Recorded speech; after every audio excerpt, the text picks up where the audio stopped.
Let us begin, ladies and gentlemen. Our first speaker this morning, Juhala. It happens every spring. It happens every spring. Juhala.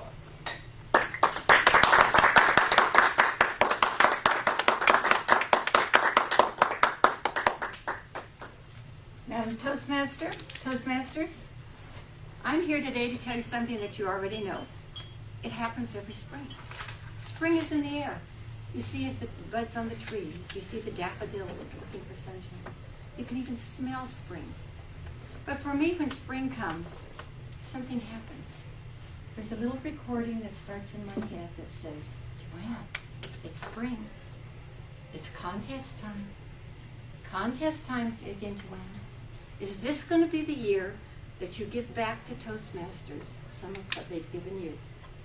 Or is this the year you're going to wimp out again, as you have in all the other years? I've always had many excuses of why I do not do contests. I don't know anything. I have nothing to say. I might die. I might get sick. Or worse, I might embarrass myself. But my main excuse has always been the 5 to 7 element. I've never felt that you could do really anything that is powerful, earth-shattering, change the world type in 5 to 7 minutes. So why bother? I did some research and I realized I was wrong. History and personal lives are made up with 5 to 7 minute segments. We might not see all of them, but they're all like a chain and they're linked together. Many of them are the preparation for the major event. But it needs that preparation and the strength of that preparation to be a success for the major event, which will take us on to another chain and another link so we can move forward. So I decided it was time to look at this. History tells us of a lot of 5 to 7s. In November of 1863, a 5 to 7 minute speech, or even smaller, was so impacted our world that we remember it today. It was at the dedication of the Soldiers' Cemetery in Gettysburg, and it was a drizzly day.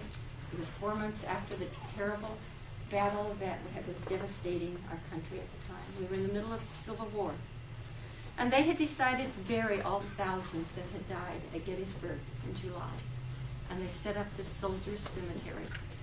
They had a keynote speaker, but they asked President Lincoln to come and say a few words, and so he did. Not being a man of flowery or fluffy words, he gave his speech, and it was between 2 and 3 minutes. Didn't even take the 5 to 7. But it's a speech that anyone who studies history knows exactly and goes right back to that cemetery on that day, the minute you say the first 6 words, 67 years ago. You hear that? You're there. There's only 278 words, but it has so impacted our country that at his eulogy, just a short year and a half later, the senator spoke and said, the speech was more impactful than the battle. That's a speech. We've all had 5 to 7 segments. I looked at my own life and I figured, well, the major 5 to 7 I had was probably when I got married. Now then, the courtship was longer than 5 to 7, I can tell you that. Harold was a little slow, but, and the preparation for the wedding was longer than that. But this confirmation of the wedding itself takes place in the saying of the vows and the exchanging of the rings. And I remember standing in front of the minister, and as he read our vows, and we were supposed to affirm that, yes, we would do this.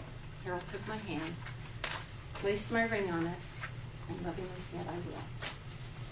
It was my turn then, and I looked at his hand, I looked in his big blue eyes, and I said to him, you better.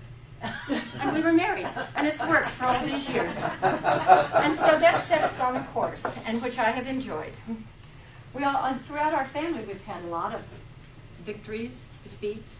One of our major victories came with our son Jeff. Most of you who know Jeff know that he was a track star. And so he started track when he was in high school, and track is like anything else that can be all-time life-consuming. And when you start on this journey, that's exactly where he was. He would go to school early, he would stay late just to practice. He would come home and he would lay a blanket out on the floor in the hallway so he could sit there, eat his cold dinner, do his homework, and ice his legs because he didn't want to get ice on the furniture. And he had to ice his legs every night so they wouldn't swell, so he could run again the next day. I thought he was crazy. He loved it. He loved pole vaulting, and so that took him to greater heights, quote, quote, as you might say. But his victory came at the time that when he was at DVC in his second year, he needed a scholarship to go to a university for the next 2 years. It was late one night, it was cold, he was tired. We were all tired. And yet he made the run. And as he ran down the gateway here, planted his pole, flew over the bar, we knew he'd made it. He had broken the record for Diagonal Valley College. He jumped 16 feet, 3.5 inches. That record still stands today, even though it's been 20 years ago. I was very proud of him, but what it also did, it secured his scholarship for the next 2 years. And so we can find these bits and pieces of life, links that have taken us from this point to this point. The strength of this link leads to this link. Florence Chadwick was a swimmer, and she was a great swimmer, and she swam the English Channel. But when she came to swimming from Catalina to California, she was in the middle of it. It was 26 miles. A heavy fog came in, and she became frightened. And she finally said, "Take me out." She didn't realize that she'd already swam 25 miles. She had 1 more mile, but she couldn't see the goal. She lost her focus. 2 months later, she did it again, and through that same thick fog, she pursued, and she made it to the coastline. You have to keep your mind in. You win or lose the battle mentally before you ever win or lose it physically. Keep that in mind. And so I would say to you, as you look at the links of your own life, of the victories and the defeats, of the strengths and the weaknesses, take those links. Know that your life is filled with these links, and all you have to do is make them work for you. And even when you're defeated and you're down, you can get yourself up, you can go again, and then you can enjoy the fame, even if it's only 5 to 7 minutes.